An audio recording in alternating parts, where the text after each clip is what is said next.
The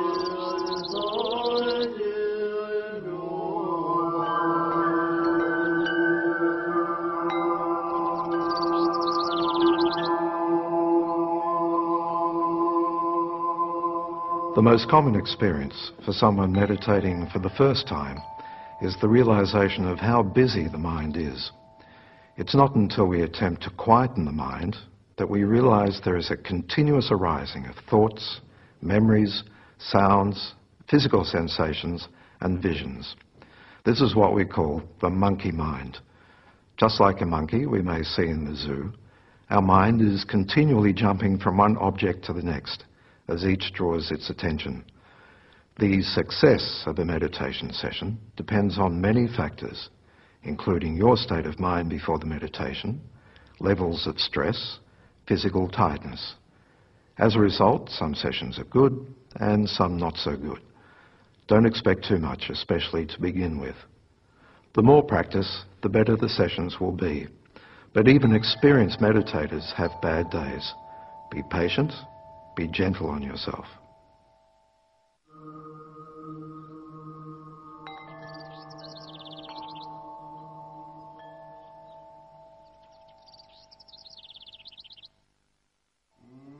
While meditation can be practiced almost anywhere, and you don't need much to practice, essentially a cushion or chair and a small table to rest a book on would be enough. It's helpful to dedicate a room or space at home for the purpose. Your meditation space should be comfortable, clean, tidy, and as quiet and isolated from distractions as best you can. If you wish to create a more elaborate environment with inspirational objects and pictures, they can be very helpful, but don't get too distracted from the point of the exercise, meditation. In Tibetan, the word for meditation has to do with familiarization. Through meditation, you can familiarize your mind with beneficial states and thoughts. Thoughts such as assisting others, compassion, treating others equally, and morality. You can also begin to realize that thoughts such as hatred, anger, greed, and jealousy are not only destructive to the people that you direct them to, but also to yourself. They can be a source of much suffering and unhappiness that you might be experiencing.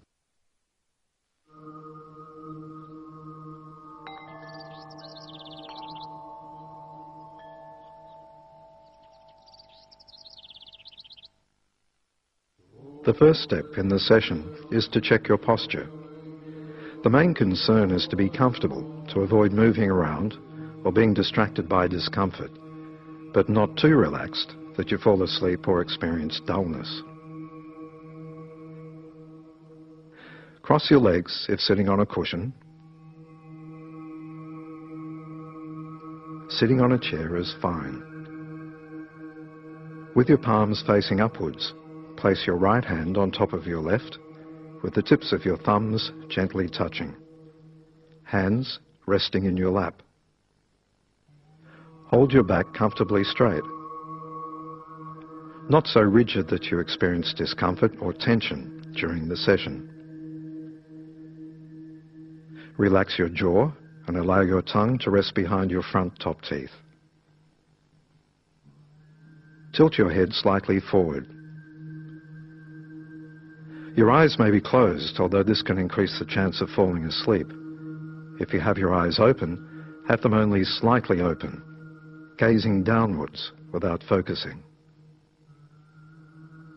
Hold your shoulders level and keep your elbows slightly away from your body.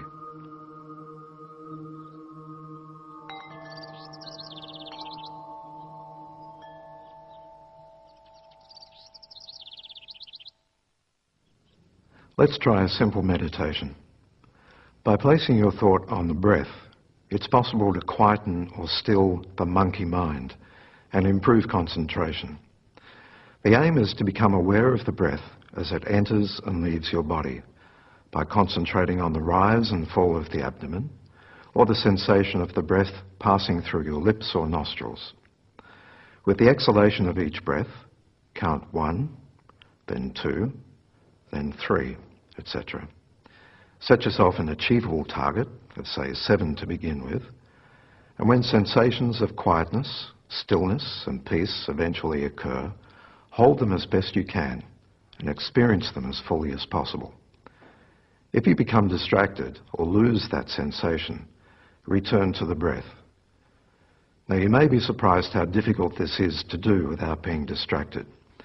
Even a small number of breaths can sometimes be a challenge. It depends on your state of mind, your health, levels of stress and tiredness. But let's try.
Distractions come in many forms: sounds, visions, physical sensations, pains in the knees, pain in the back, and itches, happy memories, unhappy memories, memories of people and events that you've not thought about for ages.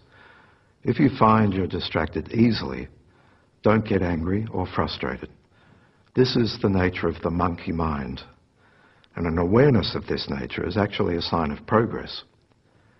The best way to handle these distractions is to not indulge them or attempt to repel them. As they arise in the mind, they will also disappear of their own accord. Simply acknowledge them and return the thought to the breath and resume counting. As a patient mother will gently bring a curious crawling baby back onto the blanket, we should be the same with our mind when it wanders. Patiently and gently bring it back to the breath, understanding that wandering or distraction is part of its current nature. While effort is important, it's possible to try too hard to meditate. Meditation should be an enjoyable, inspiring experience. And ideally, you should be looking forward to the next meditation session and not feeling that it's a chore, finding reasons to avoid it.